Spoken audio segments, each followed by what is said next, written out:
Eu sou contra bandeirões. Ou, na verdade, eu acho que torcidas precisam pensar melhor em que momento elas devem mostrá-los nas arquibancadas.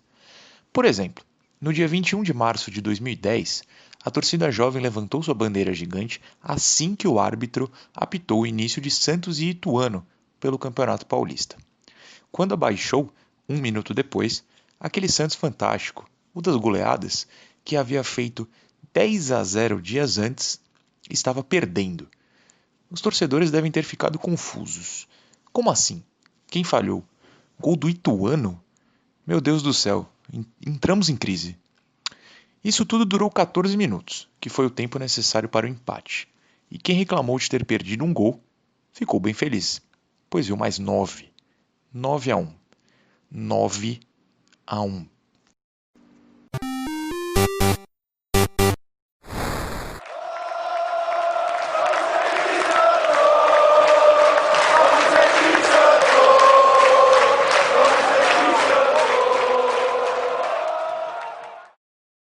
Eu não estava lá. Antes de sair de vez de Santos, eu gostava de passar os finais de semana na cidade, já que viajava todo dia durante a semana para São Bernardo, onde eu fazia faculdade. Só queria descansar. E naquele domingo, decidi que não ia fazer o famoso bate-volta para o Pacaembu. Que erro. A cada gol que saía, eu abraçava meu pai na padaria em que vimos juntos o jogo. Ou pelo menos no começo foi assim.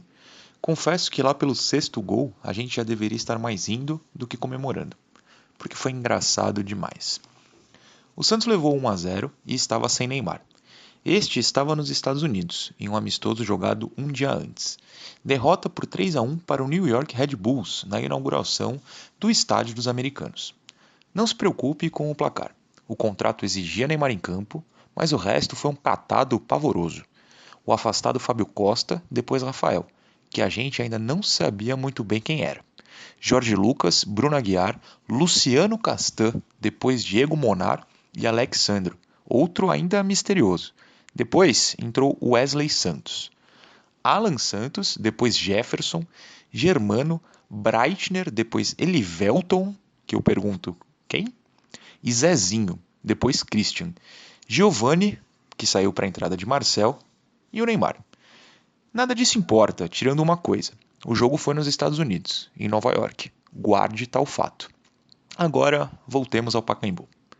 Robinho também estava fora, lesionado. Até o banco de reservas estava vazio. 1-0 contra com 1 minuto. Seria, enfim, o desastre chegando para aquele time que pintava como histórico? Claro que não. O empate veio com André, de cabeça, após falta de Ganso.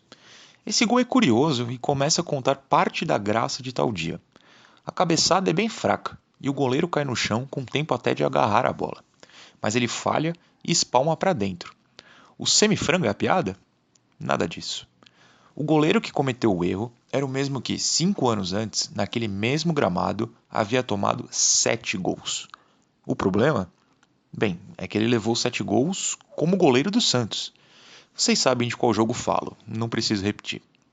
Então, ao ver Saulo errando, cresceu a esperança de que uma pequena vingança viria. E Rossi veio.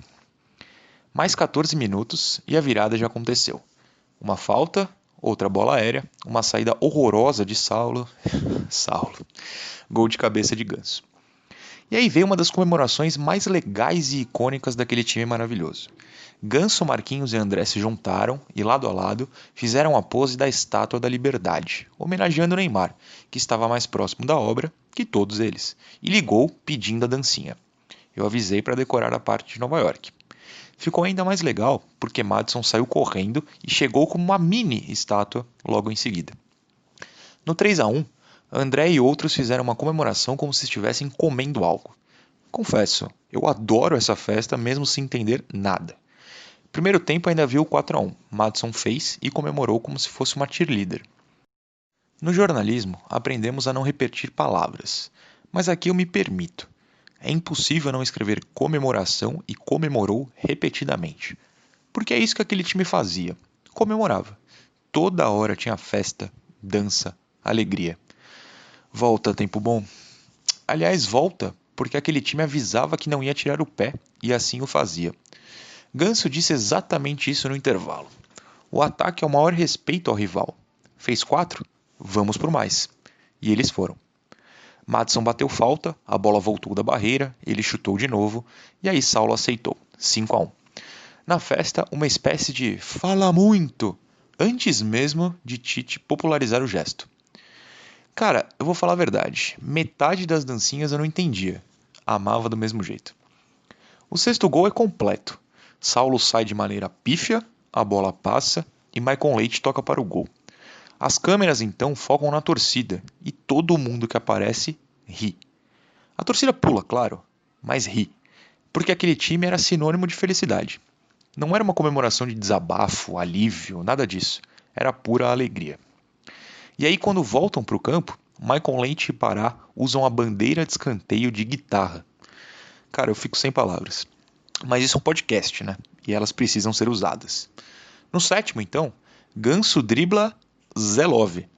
Sim, isso mesmo. E bate no contrapé de Saulo. 7-1. Saulo, 7-1. A vingança estava dada, estava completa. Mas podia ser mais. E foi, com crueldade.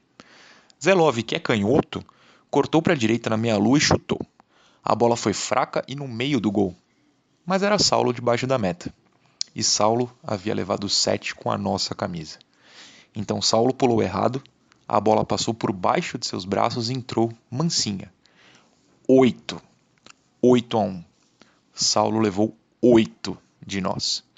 Aquele time de 2010 era, também, vingativo. Mas os acréscimos existem no futebol para um algo a mais. Então Michael Leite entrou na área e Saulo fez pênalti. Expulso. Como se quisesse sair daquele sofrimento. Tchau, Saulo. André colocou no canto o nono gol. 9-1.